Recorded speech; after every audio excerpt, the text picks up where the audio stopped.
A graça e a paz de Jesus, igreja. É um privilégio nós podermos, como sempre, nos reunirmos aqui no domingo, final do dia, e podermos cultuar o Senhor, cantarmos ao Senhor e podermos agora abrir a palavra de Deus e sermos alimentados pela palavra de Deus. Então eu convido você a abrir a palavra de Deus comigo, no Evangelho, segundo nos escreveu Marcos, capítulo 5, Marcos, capítulo 5, nós lemos a partir do versículo 21, foi o texto que nós usamos na última semana. Hoje, então, nós continuamos falando desse texto, como eu disse, que nós faríamos na última semana. Se você não assistiu a primeira mensagem, se por algum motivo você não estava aqui, você também não assistiu na internet, você pode acessar lá o canal da igreja, você vai encontrar a mensagem sobre o toque de Jesus. Mas semana passada nós falamos da mulher, hoje eu quero falar com você sobre Jairo. Então Marcos capítulo 5, a partir do versículo 21, e diz assim a palavra de Deus: Tendo Jesus voltado de barco para outra margem, uma grande multidão se reuniu ao seu redor enquanto ele estava à beira-mar. Então chegou ali um dos dirigentes da sinagoga chamado Jairo. Vendo Jesus, prostrou-se aos seus pés e lhe implorou insistentemente: minha filhinha está morrendo.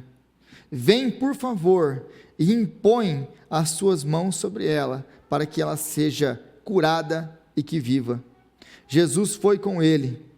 Uma grande multidão o seguia e o comprimia. E estava ali certa mulher que havia 12 anos vinha sofrendo de hemorragia. Ela padecera muito sob o cuidado de vários médicos e gastara tudo o que tinha, mas em vez de melhorar, piorava. Quando ouviu falar de Jesus, chegou por trás dele, no meio da multidão, e tocou em seu manto, porque pensava: se tão somente tocar em seu manto, ficarei curada. E imediatamente cessou a sua hemorragia e ela sentiu em seu corpo que estava livre do seu sofrimento. No mesmo instante, Jesus percebeu que dele havia saído poder, virou-se para a multidão e perguntou: quem tocou em meu manto? Responderam os discípulos: vês a multidão aglomerada ao teu redor e ainda perguntas: quem tocou em mim? Mas Jesus continuou olhando ao seu redor para ver quem tinha feito aquilo. Então a mulher, sabendo o que lhe havia acontecido, aproximou-se, prostrou-se aos seus pés e, tremendo de medo, contou-lhe toda a verdade. Então ele lhe disse: filha, a sua fé a curou, vá em paz e fique livre do seu sofrimento. Enquanto Jesus ainda estava falando, chegaram algumas pessoas da casa de Jairo, o dirigente da sinagoga. Sua filha morreu, disseram eles. Não precisa mais incomodar o mestre. Não fazendo caso do que eles disseram, Jesus disse ao dirigente da sinagoga: não tenha medo, tão somente creia. E não deixou ninguém segui-lo, a não ser Pedro, Tiago e João, irmão de Tiago. Quando chegaram à casa do dirigente da sinagoga, Jesus viu um alvoroço com gente chorando e se lamentando em alta voz. Então entrou e lhes disse: por que todo este alvoroço e lamento? A criança não está morta, mas dorme. Mas todos começaram a rir de Jesus. Ele, porém, ordenou que eles saíssem, tomou consigo o pai e a mãe da criança e os discípulos que estavam com ele, e entrou onde se encontrava a criança. Tomou-a pela mão e lhe disse: Talita, cumi, que significa menina, eu lhe ordeno, levante-se. E imediatamente a menina, que tinha 12 anos de idade, levantou-se e começou a andar. Isso os deixou atônitos. Ele deu ordens expressas para que não dissessem nada a ninguém e mandou que dessem a ela alguma coisa para comer. Palavra de Deus. Senhor, nós te pedimos agora, ó Pai, que o Senhor venha falar ao nosso coração através da sua palavra. que a sua palavra, ela venha encontrar corações abertos, mente iluminada, para receber a sua palavra, e que a sua palavra venha mesmo criar raiz no nosso coração, e que ela venha mesmo mudar a nossa história. Que o Senhor, Pai, venha mesmo trazer grande glória para o teu santo nome, e exaltar o nome do nosso Senhor Jesus Cristo através da pregação da sua palavra. Essa é a nossa oração em nome de Jesus nessa noite. Amém.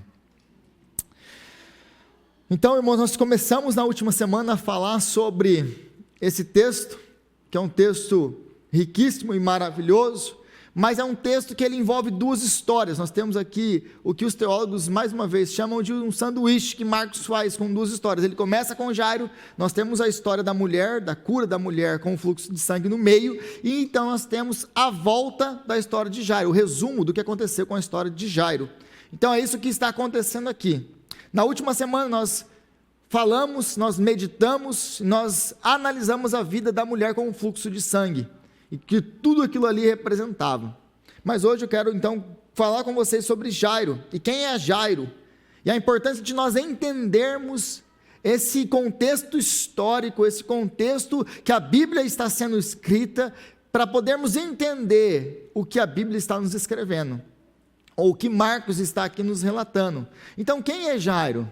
Porque várias vezes, se você notou na leitura, todas as vezes Jairo, ou o dirigente da sinagoga, existe uma ênfase em chamá-lo de dirigente da sinagoga. É quase que o seu título é mais importante do que o seu nome. Por exemplo, quando as pessoas me chamam de pastor, é pastor. Porque o nome basicamente não importa, o título é que importa. É basicamente o que está acontecendo com ele aqui, é um líder religioso, um homem respeitado, é um homem que era um homem de posses, porque os líderes das sinagogas eram frequentemente homens de posses, eram homens ricos. Então ele era um homem rico, um homem bem sucedido, um homem religioso, um homem que conhecia a Torá, um homem que conhecia a palavra de Deus, um homem que estava envolvido com a igreja, com a sinagoga, que estava ali então sempre envolvido com as coisas de Deus, um homem que as pessoas, quando passavam na rua, aí vai um homem de Deus, olha lá, aquele lá é um homem de Deus, era um homem respeitadíssimo, era um homem que as pessoas gostavam, e por causa de tudo isso, era visto como um homem abençoado por Deus. Uma vez que você é rico, uma vez que você tem saúde, uma vez que as coisas vão bem para você, você é um homem abençoado por Deus. Essa é a cosmovisão, a visão do tempo de Jesus. E isso nós podemos ver que antes mesmo do tempo de Jesus também é assim, e aliás o nosso tempo também é assim. Se você é rico, se você tem dinheiro, se você tem saúde, é porque você tem o favor de Deus. Se você é pobre, imigrante, e não tem nada, e está doente ainda por cima, você é um miserável, Deus te odeia. É basicamente a visão aí de mundo. Então esse homem que aos olhos humanos, é um homem que tinha o favor de Deus e merecia o favor de Deus. Era um homem a ser seguido, um exemplo a ser seguido. Esse é Jairo. Tinha tudo que uma pessoa podia querer ter. Uma vida perfeita. Agora é interessante que Jairo, sendo dirigente da sinagoga, ele provavelmente já tinha ouvido Jesus pregar na sua sinagoga, porque se você se lembra do começo do ministério de Jesus, ele pregava, ele entrava nas sinagogas e ele pregava nas sinagogas, até o ponto que ele é tirado das sinagogas e ninguém mais quer saber dele, começa a ser perseguido pelos líderes religiosos. Então Jairo, ele provavelmente já tinha ouvido Jesus pregando na sua sinagoga, se ele não tivesse ouvido na sinagoga, ele conhecia Jesus, porque Jesus era conhecido por todo mundo conhecia Jesus, o ministério de Jesus nesse ponto já tinha se expandido, as pessoas conheciam, Jesus sempre estava cercado por uma multidão, tanto é que quando Jesus chega na beira do mar, já vem a multidão, olha lá, Jesus chegou. Mas é importante a gente notar uma coisa, que agora chegou a tempestade, chegou o dia do diagnóstico, chegou o dia da má notícia, chegou o dia do sofrimento. Porque antes ele tinha tudo que um homem podia ter, então Jesus estava lá. Ah, legal, Jesus está lá, eu estou aqui, eu não preciso de Jesus. Mas chega o dia então da adversidade. E nós vemos, se você voltar comigo para o versículo 22, então chegou ali um homem dirigente da sinagoga chamado Jairo. Vendo Jesus, prostrou-se aos seus pés, ele implorou insistentemente: minha filhinha está morrendo, vem por favor e impõe as mãos sobre ela, para que ela seja curada e viva. Jesus era mais um, talvez profeta, mais um curador, mais um operador de milagres, mas na hora que a adversidade chega, é que ele vai correr para Jesus. Apesar dele conhecer Jesus antes, ele nunca chegou e se prostrou e adorou o Senhor e pediu ao Senhor, implorou alguma coisa ao Senhor. Mas a adversidade chega e as dificuldades elas chegam na nossa vida para mostrar a nossa dependência de Jesus. Deus ele permite que as dificuldades e sofrimentos cheguem à nossa casa para nos mostrar a nossa dependência de Jesus, para nos levar de novo para aquele que é o Senhor de qualquer circunstância. Então Deus permite a dificuldade chegar para nos trazer de volta para Jesus. E no meio disso tudo aqui, a gente poder se prostrar diante dele e reconhecer que ele é aquele que pode transformar qualquer situação. Ele é aquele que pode transformar qualquer diagnóstico. Ele é aquele que pode mudar qualquer coisa na nossa vida. Então ele chega para Jesus dessa maneira. Mas a partir do versículo 24, nós temos a história da mulher, que diz aí: Jesus foi com ele, e uma grande multidão o seguia e o comprimia. É interessante aqui, uma grande multidão o seguia e o comprimia. Então ele chega desesperado para Jesus: Jesus, vem por favor, porque a minha filhinha está doente, a minha filhinha está à beira da morte. Jesus, corre na minha casa, eu sei que ela vai viver. Jesus, vem rápido. Então existe uma pressa. Existe para esse homem uma necessidade que é urgente. E Jesus diz para ele: não, eu vou com você. E ele levanta e vai. Mas o caminho é difícil. O caminhar de Jesus é muito difícil, porque as multidões atrapalham. Lembra que desde o começo do Evangelho, nós estamos vendo a multidão atrapalhando Jesus. A multidão nunca ajudou Jesus. Ela sempre dificultou o trabalho de Jesus. A multidão nunca ajudou, ela só atrapalhou. E aqui mais uma vez, Jesus está tentando caminhar, e ele vai com muita dificuldade, porque as pessoas estão o comprimindo. Se você já viu qualquer pessoa, qualquer famoso chegando no aeroporto, aí você vê aquele famoso, aí tem que dar segurança, aquele negócio todo, porque a pessoa não consegue chegar, sair do aeroporto para entrar no carro. É uma dificuldade, a gente querendo beijar o cara, tirar foto, e autógrafo, e aquele grito, aquele negócio todo que vocês sabem como que é. Então nós temos uma multidão, e Jesus tem ali os seus apóstolos, os 12 que estão ali tentando ajudar ele a caminhar, a chegar na casa desse homem. A coisa está indo difícil, todo mundo apertando, e etc, etc. Quando de repente o inesperado acontece. Qual é o inesperado? Jesus decide parar para conversar. Porque então vem a mulher e ela toca em Jesus. E Jesus, percebendo que dele saíra poder, ele pega e para entrevistar o que aconteceu. Me conta aí a sua história. E Jesus, sendo Jesus, traz ela para o foco, traz ela para o meio. E começa a conversar com essa mulher. E aí, no meio de tudo isso, as pessoas descobrem que Jesus parou para atender uma mulher que está há 12 anos morrendo, e deixou de se apressar para salvar uma menina de 12 anos que está à morte. Ele para, isso é uma ironia aqui, porque é por isso que Marcos ele enfatiza os 12 anos. Ela está doente há 12 anos. Por que isso faz diferença para nós? O que faz diferença para nós saber se ela está doente há 1 semana ou há 12 anos? Não faz diferença para nós. Jesus curou. Mas por que Marcos coloca essa informação? E por que ele fala que a filhinha de Jairo tem 12 anos? Porque ele quer que você faça esse contraste. Meu irmão, o que aconteceria? Que médico no mundo atenderia ou priorizaria uma mulher com uma hemorragia há 12 anos? Chega num plantão médico, numa emergência, chega uma mulher que faz 12 anos, e você é um médico, você até já conhece essa mulher, porque ela já foi lá várias vezes. Você já até sabe a história dela.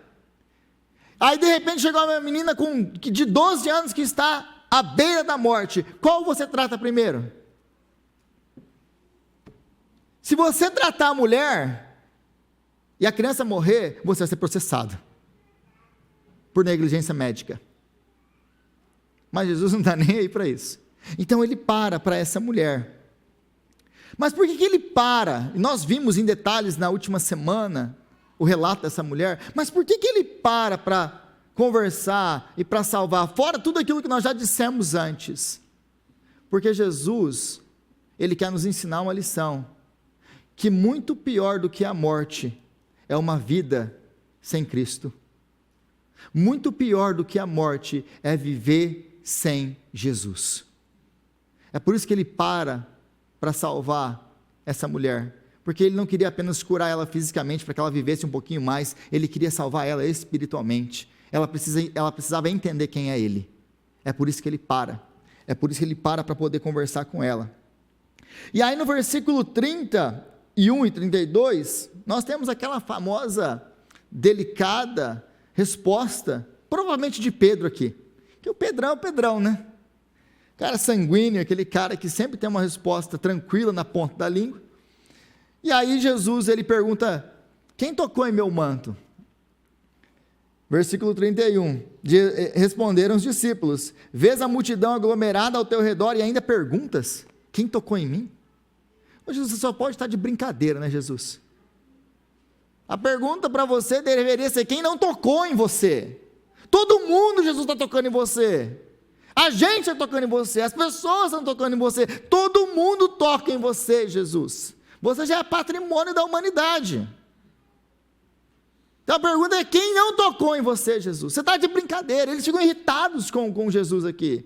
Mas por que eles ficam irritados? Por que eles respondem dessa maneira áspera a Jesus? De novo, eles estão falando com o mestre, eles não falam comigo. Por que eles respondem dessa maneira? Porque eles têm uma agenda, porque eles têm um padrão, porque eles têm uma visão do ministério. E o problema de Jesus é o seguinte, Jesus só se mete com pobre. Cara, esse cara é complicado. Onde a gente vai tem uma multidão, é nego, cego, leproso, aleijado, abandonado, doente, e tudo quanto é tipo de desgraça com esse povo que anda com Jesus. Pensa num povo que não tem nada para dar, não tem um que serve para alguma coisa. Eles estão sempre com essa multidão de interesseiro e gente querendo pegar. Cara, estou cansado desse povo. E os religiosos, os importantes da época de Jesus, odiavam Jesus. Então agora pela primeira vez eles têm um dirigente da sinagoga que, cara, até que enfim Jesus decidiu ajudar alguém mais ou menos. Alguém aí, quem sabe a gente ganha alguma coisa no meio de tudo isso aí. Eles têm uma agenda, isso aqui se você quiser checar lá no capítulo 10, daqui a pouco a gente vai ver esse texto. Jesus está falando que ele vai para a morte, os caras estão preocupados em quem vai ser o maior no reino de Deus, o maior no reino de Cristo, quem que vai sentar à sua direita, quem que vai sentar à sua esquerda. Jesus está falando, eu vou morrer, e eles falam, mas quem que vai ser o maior, Jesus? Vocês não entenderam nada do que eu estou falando. Aliás, é uma coisa comum dos discípulos, né? Eles nunca entendem o que Jesus fala, e continua assim até hoje, porque a gente nunca entende o que Jesus fala. A gente pensa, os discípulos não entendiam. Não, a gente também não. A gente vive aí batendo cabeça com Jesus, porque a gente não entende o que ele fala na palavra dele. Ou se entende, não crê. Dos dois, um. Então, eles estão com pressa para ajudar o líder religioso, eles estão com pressa para ajudar a pessoa influente, o homem que aos olhos de todo mundo merece o favor de Deus. É por isso que eles estão com pressa, é por isso que eles respondem dessa maneira. Você está de brincadeira, Jesus? Bora, para com essa palhaçada aí, vamos andar. Vamos, tem mais coisa para fazer, tem mais gente para ver. Larga essa mulher aí, está morrendo faz 12 anos, deixa morrer mais um dia. Não vai fazer diferença nenhuma. Mas Jesus, ele não age como nós agimos, né? Ele tem outra agenda por trás de tudo isso. Agora o versículo 35, o texto vai nos dizer: enquanto Jesus ainda estava falando, chegaram algumas pessoas da casa de Jairo, o dirigente da sinagoga. Jairo, o dirigente da sinagoga. Sua filha morreu, disseram eles. Não precisa mais incomodar o mestre. Note de novo aqui o que Marcos escreve. Isso aqui ele escreve de novo propositadamente para chamar a sua atenção. Enquanto Jesus ainda estava falando. Ou seja, tudo aquilo que veio anterior aqui, que veio antes, essa resposta, a mulher confessando, e ela vai lá e fala o que aconteceu. Jesus fala: minha filha, vai em paz, você está curada, e está tudo bem. E não parou aí, ele continuou falando. Ele continuou ali no momento dele com a mulher, e conversando com a mulher, enquanto a menina está morrendo. Então, ele continua falando, enquanto ele estava falando. Chegaram então pessoas da casa de Jairo, dizendo: a sua filha morreu. Jesus não serve para mais nada agora.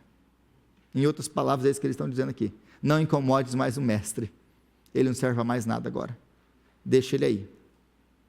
Você consegue escutar o grito de Jairo? Você consegue escutar esse grito silencioso interno, ou internamente de Jairo? Porque ele não está escrito aqui, mas ele está. Se você parar e prestar atenção, você vai ouvir. Qual é a primeira coisa que vem no coração de Jairo? Qual é a primeira frase que vem na mente? Se ele não tivesse parado, a minha filha ainda estaria viva. E essas são as frases de Satanás para nós. Porque sempre que nós passamos por circunstâncias adversas, sempre que nós enfrentamos sofrimentos, diagnósticos contrários, lutas contra enfermidades, sejam nós ou dos outros, as pessoas que nós amamos e nos cercam, ou alguma coisa que não poderia acontecer, que você pediu, implorou, colocou o seu joelho no chão e clamou a Jesus: Jesus, olha para essa situação, Jesus, vem depressa e me ajuda. Jesus, olha para isso daqui, transforma isso aqui. Jesus, eu sei que o Senhor pode ir lá e transformar toda essa história. Aí aquilo morre, chega a notícia para nós: morreu. Não incomodes mais o mestre.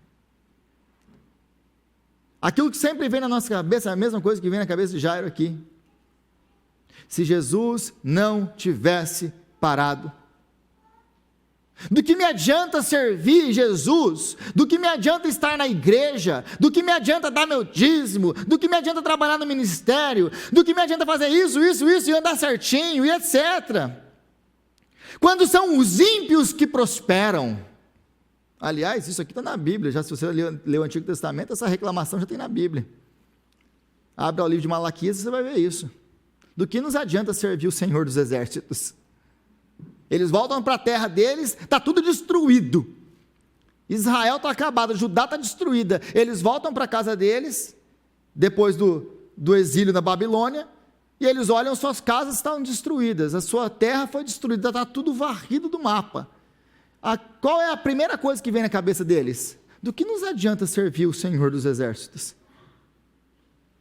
E muitas vezes é isso, exatamente isso, que nós pensamos no meio das nossas adversidades, quando morre aquilo que não podia morrer. E nós pensamos: ele não se importa comigo, porque se ele se importasse comigo, isso não tinha acontecido comigo. Eu que estou aqui, servindo com fidelidade à igreja. do que me adianta servir a Jesus. E nós temos então, e nós corremos então, o perigo de ir para casa e abandonar Jesus no caminho de casa. Nós temos o perigo de deixar Jesus no meio do caminho e ir para casa sem Jesus. E por que isso acontece? Porque Jairo, ele tinha uma agenda, ele tinha um tempo determinado, ele tinha uma expectativa no seu coração que Jesus não cumpre com ela. Lembra do que ele pede? Jesus vem depressa, ele tem um tempo, ele tem uma estratégia, ele tem uma expectativa. Jesus vai vir, ele vai comigo na minha casa, ele vai pôr a mão e vai curar, vai ficar tudo bem. Mas não acontece o que ele esperava, no tempo que ele esperava e do jeito que ele esperava. Então ele está agora arrasado. Mas Jesus sempre vai aparecer atrasado para nós, enquanto nós impormos sobre ele as nossas agendas. Meu irmão, minha irmã, Jesus sempre vai parecer atrasado para você, enquanto você colocar sobre ele as suas expectativas, as suas agendas, o seu tempo pré-determinado. Sabe por quê que ele vai sempre parecer atrasado? Porque ele não obedece às nossas agendas. Ele é Deus e nós não somos. Ele sabe o que nós não sabemos. Ele está no trono, não você.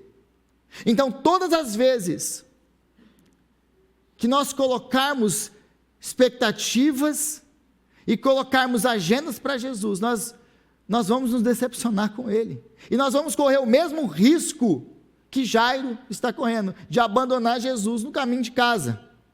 Então nós ficamos decepcionados com Jesus, porque Ele não cumpre com as nossas agendas. E por que nós nos decepcionamos com Jesus? Porque nós nos achamos merecedores. É por isso que nós nos decepcionamos com Jesus, porque nós achamos que Jesus nos deve alguma coisa. Nós acreditamos que uma vez que nós obedecemos, que nós estamos na igreja, que eu leio a Bíblia, que eu faço parte de algum ministério, e etc, etc, etc, eu estou acumulando para mim o direito de falar para Jesus o que ele tem que fazer e o que ele não pode fazer. E então nós somos como Jairo, e começamos a pensar assim: eu mereço que ele venha para minha casa e cure a minha filha. Eu gosto muito de uma frase do Tim Keller, que ele fala assim: enquanto você não entender quem você é, enquanto você não entender que você não merece nada, a ideia de evangelho nunca vai fazer sentido para você. Enquanto você pensar que você merece, a ideia de evangelho nunca vai fazer sentido para você. Por quê? O que é o evangelho? É Deus nos deu de maneira imerecida. Nós não merecíamos nada. A única coisa que nós merecíamos de Deus, diante de um Deus santo, é o inferno, a morte, a destruição, por causa do nosso pecado. Nós éramos, por natureza, inimigos de Deus.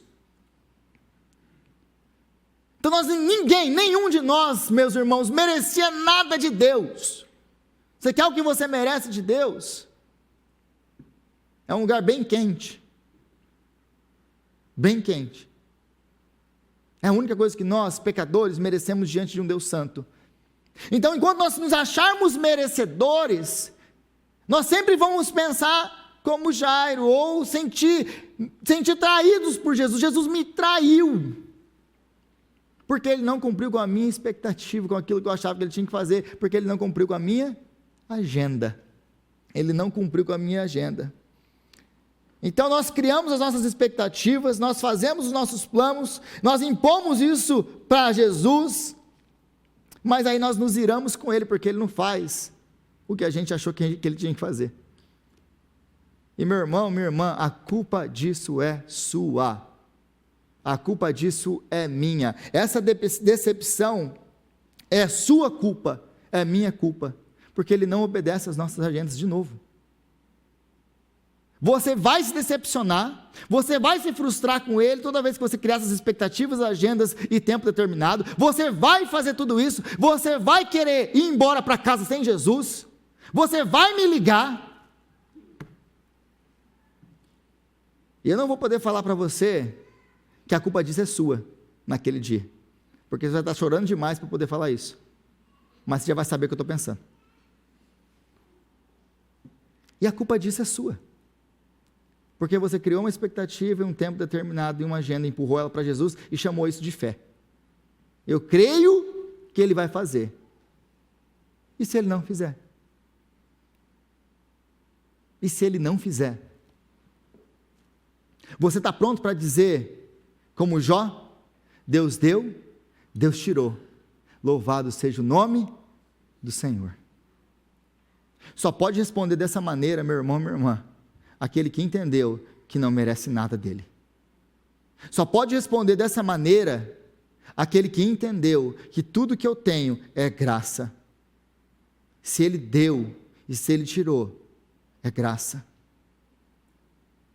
Enquanto nós nos acharmos merecedores, a gente não vai conseguir responder dessa maneira, porque a gente sempre vai se sentir traído por Jesus. E é importante nós lembrarmos de uma coisa de novo, que Ele é Deus e nós não somos. Ele sabe de coisas que você não sabe.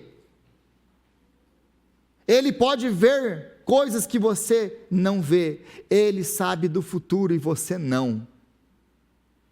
Agora, quando nós entendemos uma coisa, que nós não somos merecedores, quando nós entendemos que tudo na nossa vida é graça, você vai passar a viver os seus sofrimentos e viver as suas angústias de uma maneira completamente diferente. Quando você sabe que é graça, que não é merecimento, você não vai mais olhar para Jesus quando alguma coisa ruim acontecer, e a primeira coisa que você quer é abandoná-lo. Por quê? Porque você entende que a bênção do Senhor na sua e na minha vida não é medida a partir das bênçãos que você tem. A bênção de Jesus, ou a bênção de Deus em Cristo Jesus, não é medido na sua vida se você tem ou se você não tem o carro do ano, a casa que você quer, se você tem, aliás, emprego, saúde e outras coisas que são básicas para a nossa existência.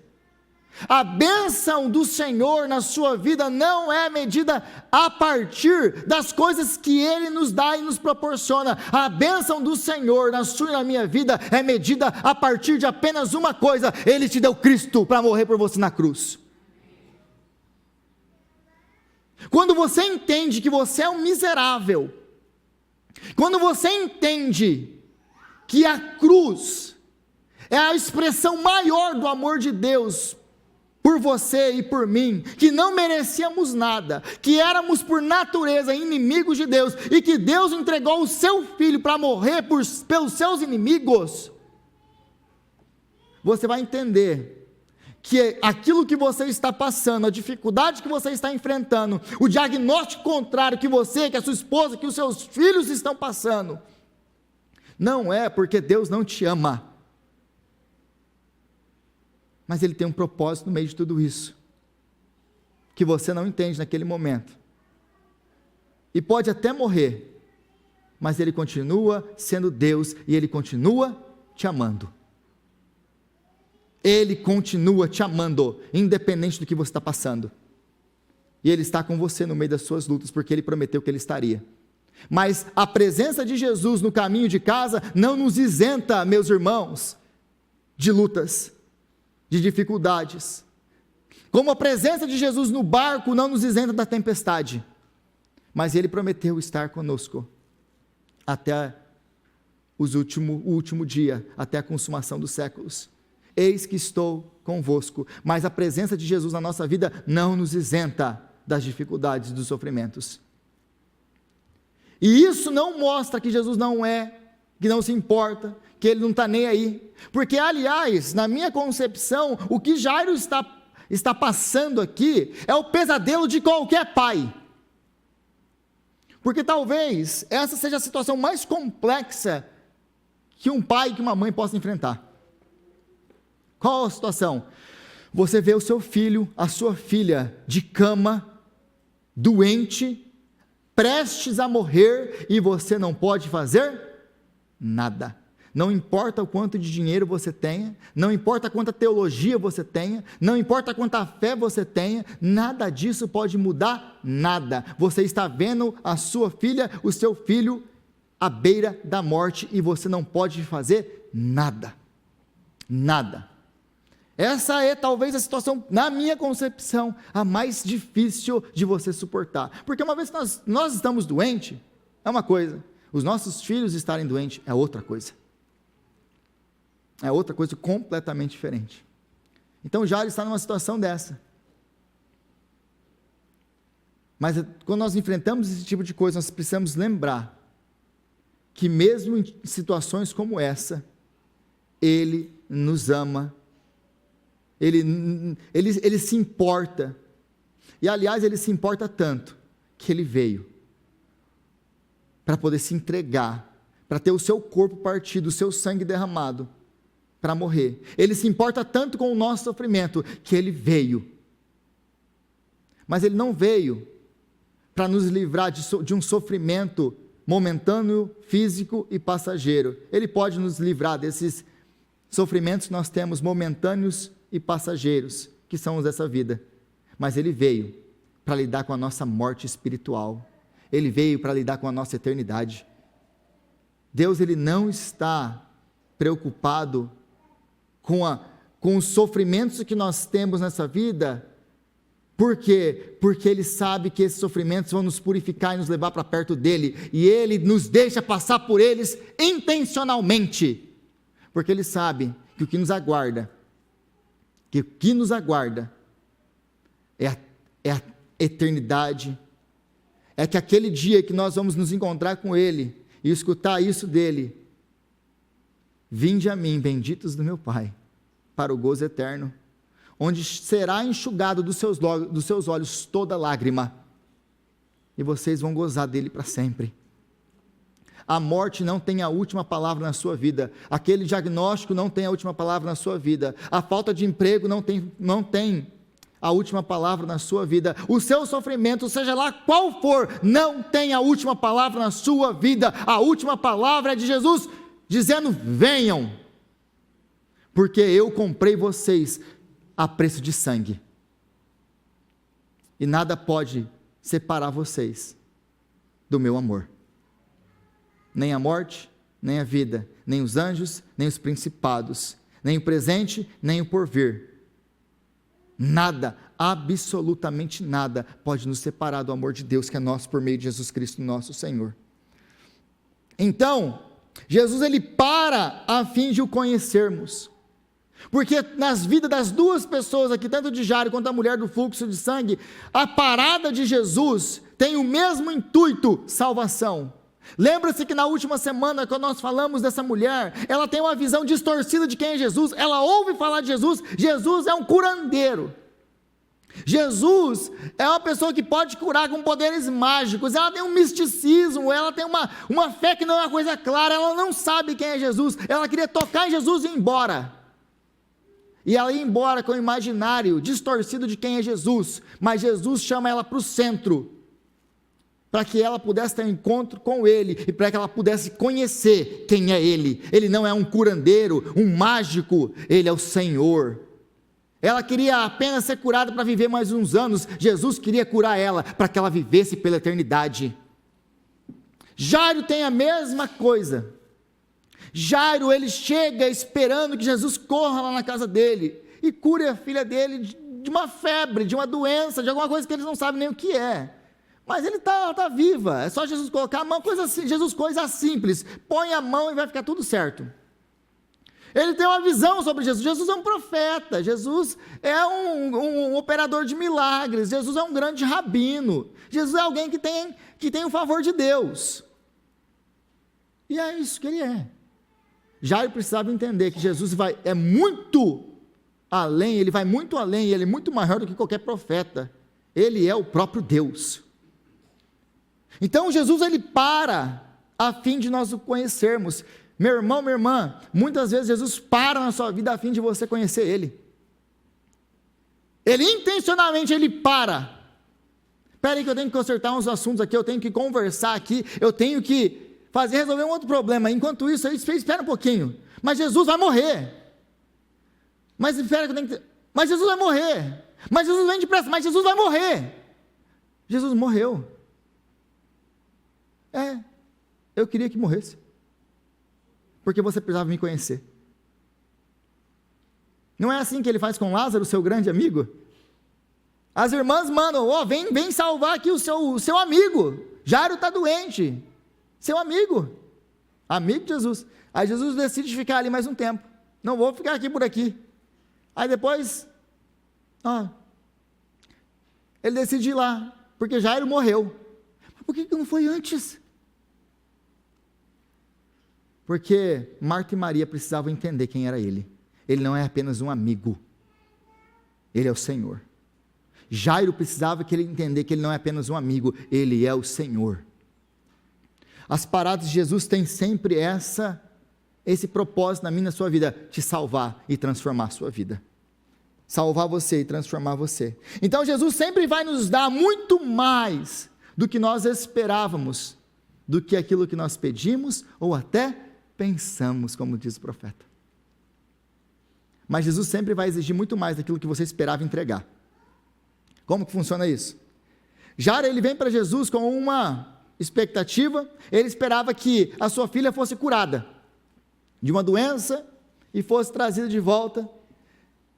Então, basicamente, ele esperava que a sua filha fosse tocada e curada. E é isso, Jesus, muito obrigado, valeu, você veio aí, muito bom ter tempo aí, esse tempo que você veio aqui, obrigado pela sua disposição, né? A gente se encontra nos caminhos da vida aí. Quem sabe você vem pregar um dia na minha sinagoga. Ele esperava que, para ter isso que ele queria, a única coisa que ele precisaria fazer era o quê? Eu vou chegar diante dele, eu vou reconhecer, vou me ajoelhar, vou me prostrar, e vou reconhecer que ele é esse cara mesmo, que ele é o homem, um grande operador de milagres, um grande rabino, o que para os líderes religiosos não era uma coisa fácil e simples de se assumir. Então, uma vez que eu assumi quem ele é, uma vez que eu dar a ele esse reconhecimento público, isso é o suficiente, não é o suficiente? Um homem como eu, um homem estimado como eu, reconhecer publicamente que Jesus, ele pode salvar, que ele pode fazer isso, já não está suficiente eu fazer isso? Ele estava disposto a publicamente reconhecer a autoridade de Jesus. Mas Jesus não queria isso. Jesus queria que ele reconhecesse agora que ele não é apenas um grande rabino, um profeta, ele é o Senhor. Então Jesus sempre vai nos dar mais do que nós esperávamos, porque ele esperava ter uma filha curada, ele tem uma filha ressuscitada, trazida dos mortos, mas ele esperava apenas um reconhecimento público. Agora Jesus vai chamar ele a ter uma fé que ele não esperava nunca ter em Jesus. Por quê? Porque o texto vai nos dizer que eles chegam e falam, não incomodes mais o mestre, morreu, não incomoda mais ele não pode fazer mais nada. Agora Jesus fala para ele, não tema, tão somente creia. Versículo 36, se você voltar para o versículo 28 de novo, porque essa não é a primeira vez que você vê nesse texto, essa palavrinha, tão somente creia. Versículo 28, porque a mulher pensava, se eu tão somente tocar em seu manto, ficarei curada. Jesus está chamando esse homem, esse dirigente da sinagoga, esse homem religioso, esse homem de sucesso, esse homem respeitado, esse homem versado nas escrituras, esse homem que conhece a Deus, para ter uma fé genuína e verdadeira, que ele não tinha. E é interessante destacar a diferença da fé que a mulher que ouviu falar de Jesus, que não era uma religiosa, que conhecia alguma coisa, não era uma mulher que conhecia as escrituras e tinha um profundo conhecimento de Deus, ela tem uma fé tão grande, que ela pensa assim, se eu tão somente tocar na borda do seu manto, eu vou ser curada. Jesus agora, ele está querendo chamar esse líder religioso, ele está querendo chamar esse homem que aparentemente conhece tudo de teologia, mas não conhece nada de Deus, para ter uma fé verdadeira e transformadora, que ele é o Senhor. É por isso que ele fala para ele: Jairo, não tema, tão somente creia. Tão somente creia. Então existe esse contraste todo aí, e é interessante que a fé dessa mulher, ela leva a ação e a superar os medos dela. Porque quando Jesus fala assim: minha filha, a sua fé te salvou, a gente pensa que o que salva a pessoa é a fé. Não, não é a fé, é o objeto da fé. A fé dela salvou ela nesse sentido. A fé dela moveu ela a andar contra toda esperança. A fé dela fez ela tomar atitudes, mesmo que não se houvesse esperança nenhuma por causa dela. Mas não é a fé dela que salva, a fé dela fez ela superar, fez ela andar no sobrenatural, fez ela andar onde ela não podia enxergar uma saída, fez ela fazer coisas que ela tinha medo de fazer, de ir e tocar. A fé dela a impulsionou para isso, mas quem salva é o objeto da fé. Nós não somos salvos pela nossa fé, nós somos salvos pelo objeto da nossa fé, Cristo. Nós não somos salvos pelo tamanho da nossa fé, nós somos salvos quando a nossa fé, ela nos impulsiona a andar com Cristo, a andar para Cristo, mesmo que todas as circunstâncias digam o contrário. Mas quem salva é Cristo, quem transforma é Cristo, quem muda é Cristo. E mais uma vez, se você virar a página aí comigo no versículo 40, Jesus ele vai chegar aonde está essa menina, e diz o versículo 41, tomou-a pela mão e disse: Talita cumi, que significa menina, eu lhe ordeno, levante-se. E mais uma vez nós vemos Jesus, agora não mais se deixando tocar, mas como ele fez tantas outras vezes, com outras pessoas, ele impõe as suas mãos sobre ela. E é interessante, por que ele impõe as mãos? Ele não precisava impor as mãos, ele precisava apenas de uma ordem. Talita cumi. Ele não precisava tocar nela. Mas por que ele toca mais uma vez? Porque Jesus está tomando o lugar dela. Porque Jesus, agora, ele está se identificando com ela. E ela é salva por causa disso, porque ele troca de lugar com ela, para que essa menina pudesse se levantar da cama. Para que essa menina pudesse se levantar da morte, Jesus vai tomar a morte dela sobre ele. Para que você pudesse ser salvo, para que eu pudesse ser salvo, para que nós pudéssemos ser tirados da morte, Jesus vai tomar no madeiro a nossa morte. Ele vai tocar na sua e na minha vida, ele vai tirar o seu pecado e o meu pecado, para nos levar de novo para Deus. É por isso que ele toca. O puro tocando o impuro. O que era proibido? Ninguém podia tocar um morto. Se você tocasse um morto, você ficava impuro. Mas Jesus toca, e a sua pureza é transferida. E na cruz, a nossa impureza é transferida para ele. Porque é isso que o apóstolo Paulo nos diz em 2 Coríntios, no capítulo 5, que Deus o tornou ou o fez pecado, aquele que não conheceu pecado por nós. Deus fez pecado por nós. Deus coloca o nosso pecado sobre Jesus, e ele coloca a justiça de Cristo sobre nós, e é por isso que nós podemos estar aqui essa noite, para adorar esse Deus santo. Então a história de Jairo é a nossa história, é a minha história e é a sua história. Como ela, a minha história e a sua história, Jesus pode nos levantar da morte, porque ele encara a morte no nosso lugar. Jesus pode transformar a sua vida e transformar qualquer circunstância adversa, porque ele tomou a sua inimizade contra Deus, porque ele restaurou a sua vida através do seu sacrifício. Agora nós temos paz com Deus.